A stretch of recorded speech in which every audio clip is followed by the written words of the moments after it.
कहते हैं हर पुलिस वाला अच्छा नहीं होता है, लेकिन हर पुलिस वाला बुरा भी नहीं होता है। ये लोगों का अपना अपना मानना है, अलग अलग तर्क हैं लोगों के, अलग अलग विचार हैं। जिसका काम पुलिस द्वारा हो जाता है उसके लिए वो अच्छे हो जाते हैं, और जिसका काम पुलिस द्वारा नहीं हो पाता है उसके लिए वो बुरे हो जाते हैं। दोस्तों, ये सच्ची घटना जो मैं आपको बताने जा रहा हूँ, यह घटना उत्तर प्रदेश के ज़िला गाज़ियाबाद का एक थाना लगता है सिहानी गेट, वहाँ की है। दोस्तों, एक लड़की जो 16 साल की है वो रोज़ डेली एक पार्लर में काम करने जाती है, और उस दिन भी वो रोज़ की तरीके से पार्लर के काम करने जा रही है। तभी उसको एक वर्दी पहने हुए इंस्पेक्टर आवाज़ देता है, मगर वो रुकती नहीं है। सुन तो लेती है मगर रुकती नहीं है, और तेज़ी से चलने लगती है, और चलते चलते बहुत तेज़ी से अपने पार्लर के अंदर चली जाती है। फिर दूसरे दिन वो पुलिस वाला आवाज़ देता है, फिर दूसरे दिन भी वो यही करती है, वो रुकती नहीं है, वो चली जाती है। तीसरे दिन पुलिस वाला अचानक उसके सामने आके रास्ता रोक के कहता है, परेशान मत हो बेटा, डरो मत, मैं तुम्हारी मदद करने के लिए आया हूँ। फिर उस लड़की को उस पर भरोसा होता है, विश्वास होता है, तब जाके वो उससे बातचीत करना शुरू करती है। बातचीत में वो कहते हैं कि बेटा, तुमको जिस आदमी की तलाश है 4 साल से, मैं उसके बारे में कुछ तुमसे पूछना चाहता हूँ, और जितना तुम जो कुछ जानती हो उसके बारे में मुझको बताओ। तब वो कहती है, मेरी माँ जिस कमरे में सोती है उस कमरे में रात को बहुत अजीब सी आवाज़ें आती हैं, और पड़ोस के एक चाचा हैं, परिवार के ही हमारे, वो भी रोज़ रात को माँ के पास आ जाते हैं लेटने के लिए, और सब कुछ बताती है। फिर चली जाती है अपने पार्लर को वो। ये सच्ची घटना चंद्रवीर सिंह और सावित्री देवी की है। चंद्रवीर सिंह के पास ज़मीन जगह बहुत थी, पर वो काम धंधा कोई नहीं करता था। अपनी ज़मीन के छोटे छोटे टुकड़े बेच के उसी से खर्चा चलाता था, और रोज़ शराब पीता था। शराब पी के रोज़ सावित्री को, यानी कि अपनी पत्नी को, रोज़ मारता पीटता था, जिससे वो बहुत परेशान रहती थी।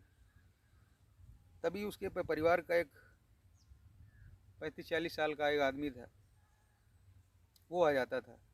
जब चंद्रवीर सिंह घर में नहीं होता था वो चला जाता था, तो वो आके सावित्री से प्यार भरी बातें करता था, और अगर चोट वगैरह लग जाती थी मलहम भी लगा देता था। धीरे धीरे दोनों में नज़दीकियाँ बढ़ने लगीं। नज़दीकियाँ इस कदर बढ़ी कि दोनों में नाजायज़ संबंध बन गए। सिलसिला इसी तरह चलता रहा।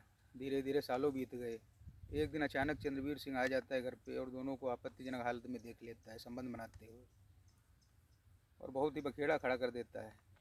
अब दोनों का मिलना मुश्किल हो गया। 5-6 महीने हो गए। तो सावित्री और अरुण ने मिलकर एक प्लान बनाया कि क्यों ना इसको रास्ते से हटा दिया जाए। अच्छा, अरुण की शादी नहीं हुई थी। अरुण अपने माँ बाप के साथ रहता था, और उसका एक भाई शहर में रहता था, जहाँ पे कभी कभी उसके माँ बाप चले जाया करते थे, वहाँ जाके रहते थे। तो अरुण अपना अकेले रहता था यहाँ गाँव में। जब उसके माँ बाप चले जाते हैं तब वो घर ही के आंगन में एक गड्ढा खोदता है 5-6 फीट का। और सावित्री क्या करती है, जब चंद्रवीर सिंह रात में नशे की हालत में आता है, वो खाना वाना खा के सो जाता है, तो उसके सर पे तकिया रख के गोली मार देती है देसी तमंचे से। और जब गोली लगती है तो उसके सर से बहुत ज़्यादा ही ब्लड निकलने लगता है। तब वो एक बाल्टी ला के रख देती है। जब ब्लड धीरे धीरे करके बूंद बूंद निकलने लगता है, तब जाके उसकी लाश ले जाके अरुण अपने घर में जो उसने गड्ढा बनाया था उसमें जाके गाड़ देता है, और उसके ऊपर मिट्टी डाल के फर्श वगैरह लगा देता है सीमेंट की।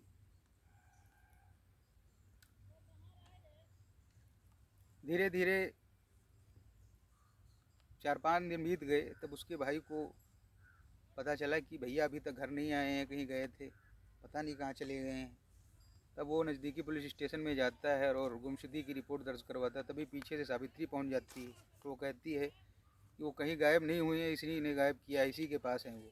और एक दूसरे पर इल्ज़ामात लगाने लगते हैं। पुलिस वाले भी कंफ्यूज हो जाते हैं कि आखिर क्या बात है। एक उसकी पत्नी है, एक उसका सगा भाई है, और दोनों को थाने में बिठाल के पूछताछ करते हैं, मगर कोई भी हल नहीं निकलता है। उसकी तलाश भी की जाती है मगर कुछ नहीं होता। अब पुलिस परेशान होकर उस केस में फ़ाइनल की रिपोर्ट लगा देती है, और केस बंद हो जाता है। अब दोनों जब जान चुके हैं कि केस बंद हो गया है, अब कुछ नहीं होना है, तो दोनों अब खुलेआम भी आते जाते हैं। तभी वहाँ पे एक आईएएस अधिकारी की जो है पोस्टिंग होती है, इनका नाम मुनिराज है। वो आके सारे ज़िले का भ्रमण करते हैं और अपने स्टाफ से कहते हैं कि मुझको वो फाइलें चाहिए जिस पे फाइनल की रिपोर्ट लगा दी गई है। तो सारी फाइलें उनके सामने पेश की जाती हैं और उसी में एक फ़ाइल होती है चंद्रवीर सिंह की।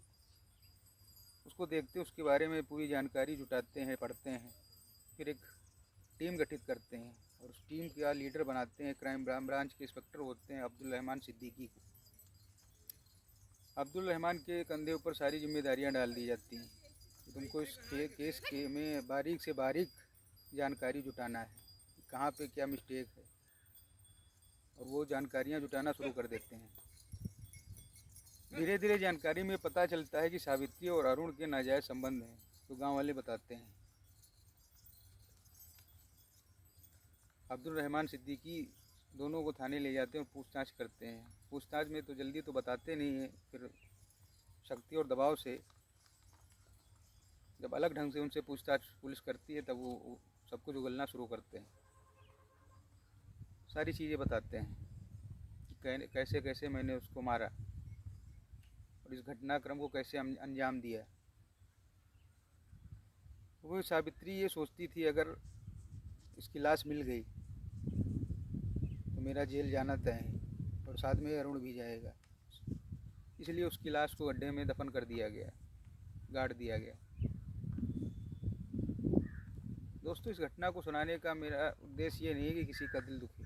मेरा उद्देश्य ये है कि समाज में जो घटनाएं घटित हो रही हैं वो आप तक पहुंचाना और आपको सतर्क रखना।